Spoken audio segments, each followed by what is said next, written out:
ഇവിടെയാണ് ഈ C K Chandrappan ഉയർത്തിപ്പിടിച്ചൊരു രാഷ്ട്രീയ നിലപാട് പ്രസക്തമാകുന്നത്. സി പി ഐയുടെ വ്യതിരിക്തത, സി പി ഐയുടെ സ്വതന്ത്ര വ്യക്തിത്വം ഉയർത്തിപ്പിടിക്കുന്ന ഒരു രാഷ്ട്രീയ ശൈലിയായിരുന്നു ചന്ദ്രപ്പൻ അദ്ദേഹത്തിൻ്റെ ജീവിതത്തിലുടനീളം സ്വീകരിച്ച് സെക്രട്ടറിയായി വന്നപ്പോഴും അത് വളരെ പ്രകടമായിരുന്നു. ഇപ്പോഴത്തെ സംസ്ഥാന സെക്രട്ടറി പറയുന്നത് എന്ത് സി പി ഐയുടെ കാര്യം പറഞ്ഞാലും സി പി എമ്മിനെ കൂടി ചേർത്ത് പറയുന്ന ഒരു ശൈലിയാണ് കാണുന്നത്. അപ്പോൾ ഈ സി പി ഐയുടെ സ്വതന്ത്ര വ്യക്തിത്വം ഉയർത്തിപ്പിടിക്കണമെന്ന ചന്ദ്രപ്പൻ്റെ ശൈലി അല്ല, ചന്ദ്രപ്പൻ്റെ നയം അപ്രസക്തമായോ അതോ അസ്വീകാര്യമായോ, എന്താണ് കണക്കാക്കുന്നത്? ഇല്ലില്ല, ചന്ദ്രപ്പൻ്റെ സമീപനങ്ങൾ ഒരിക്കലും ആവത്തില്ല. ചന്ദ്രപ്പൻ്റെ സമീപനങ്ങളും ശൈലികളും ഏറെക്കുറെ അതേ രീതിയിൽ തന്നെ ഇപ്പോഴും പിന്തുടരാനാണ് കേരളത്തിലെ പാർട്ടിയും ദേശീയ പാർട്ടി തന്നെ അങ്ങനെയാണ് തീരുമാനിക്കുന്നത്. ചന്ദ്രപ്പൻ വ്യത്യസ്തമായ നിലപാടുകൾ പലതിലും എടുത്തിരുന്നു.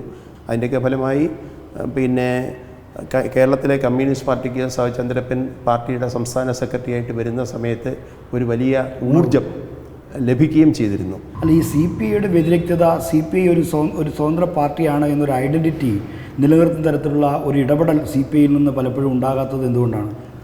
ഒരു രാഷ്ട്രീയ പാർട്ടിയുടെ സ്വതന്ത്രമായ നിലപാടും ആ പാർട്ടിയുടെ ചേരുന്ന മുന്നണിയുടെ നിലപാടുകളും അത് തമ്മിൽ ഒത്തുകൊണ്ടുപോകുന്നതിന്, പ്രത്യേകിച്ചും ഭരണത്തിലിരിക്കുമ്പോൾ യോജിപ്പിച്ച് കൊണ്ടുപോകുന്നതിൽ വരുന്ന ചെറിയ പ്രശ്നങ്ങൾ മാത്രമേ അതിലുള്ളൂ. അപ്പോൾ പിന്നെ ഈ ഇടയ്ക്കിടയ്ക്ക് തിരുത്തൽ ശക്തിയാണെന്ന് നമ്മൾ നവയുഗത്തിലെ ആമുഖക്കുറിപ്പിലും അല്ലെങ്കിൽ ഇടയ്ക്ക് ചില പ്രസ്താവനകളിലും മാത്രം എഴുതി വെച്ചാൽ മതിയോ? അത് പോരല്ലോ. അതുകൊണ്ടാണല്ലോ പലപ്പോഴും തിരുത്തൽ ശക്തി എന്നുള്ള നിലയിൽ ചില കാര്യങ്ങളൊക്കെ പറയേണ്ടി വരുന്നത്.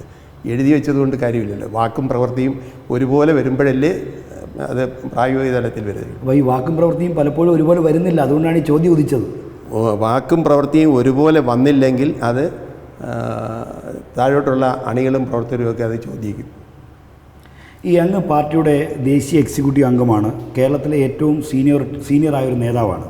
പക്ഷേ ഇപ്പോൾ ഈ ദേശീയ സെക്രട്ടേറിയറ്റിലേക്ക് നടന്ന ഒഴിവിലേക്ക് 2 ഒഴിവുകളുണ്ടായിരുന്നു. ഒന്ന് അനിൽകുമാർ അഞ്ചാൻ മരിച്ചതും ഒന്ന് സഖാവ് കാനം മരിച്ചതും. ഈ 2 ഒഴിവുകളിലേക്ക് വന്നപ്പോൾ അങ്ങയെ പരിഗണിച്ചില്ല എന്നാണ് മനസ്സിലാക്കുന്നത്. അങ്ങനെയാണ് വാർത്തകളും വരുന്നത്. എന്താണ് അങ്ങയ്ക്കുള്ള അയോഗ്യത? ശ്രീധ ചോദിച്ചത് നന്നായി. അതിൽ എൻ്റെ അയോഗ്യതയുടെയോ യോഗ്യതയുടെയോ പ്രശ്നമില്ല. ഒന്ന്, ഞാനിപ്പോഴാണ് ആദ്യമായി നാഷണൽ എക്സിക്യൂട്ടീവിൽ വരുന്നത്. എനിക്ക് എത്രയോ മുൻപേ നാഷണൽ എക്സിക്യൂട്ടീവിൽ ഉള്ള ആളാണ് സൗ ആനി രാജ. 2, സൗ കാനം രാജേന്ദ്രനും സൗ അനിൽകുമാർ അഞ്ചാനും മരണപ്പെട്ട 2 ഒഴിവുകളാണ് ദേശീയ സെക്രട്ടേറിയറ്റിൽ ഉണ്ടായിരുന്നത് എന്നത് ശരിയാണ്. എന്നാൽ അതിലെ നാഷണൽ സെൻറ്ററിൽ പ്രവർത്തിച്ചിരുന്ന ആളുകൾ എന്നുള്ള നിലയിലാണ് സൗ ബിനോയ് വിശ്വവും സഖാവ് അതുൽകുമാർ അഞ്ചാനും. ഇപ്പോഴവിടെ ഒഴിവ് വന്നപ്പോൾ ദേശീയ സെൻറ്ററിൽ പ്രവർത്തിക്കുന്ന ഒരാളാണ് സൗ ആനി രാജ. ആനി രാജയെ അതിൽ ഉൾപ്പെടുത്തി.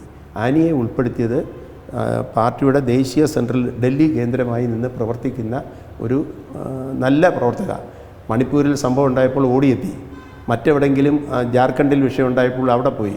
ഛത്തീസ്ഗഡിലെ പ്രശ്നമാണെങ്കിൽ അവിടെ പോകുന്നു. ഡൽഹിയിലാണെങ്കിൽ നിരന്തരമായി ശ്രദ്ധിക്കാൻ കഴിയുന്നു. ആ നിലയിലുള്ള ഒരു സമീപനം അതിലെടുക്കുന്നത് കൊണ്ട് സെൻട്രലിൽ നിന്ന് കൂടുതൽ പ്രവർത്തിക്കാൻ നല്ലത് ആനി ആയതുകൊണ്ട് തന്നെ ആനി രാജയുടെ പേര് അവിടെ പരിഗണിച്ചു.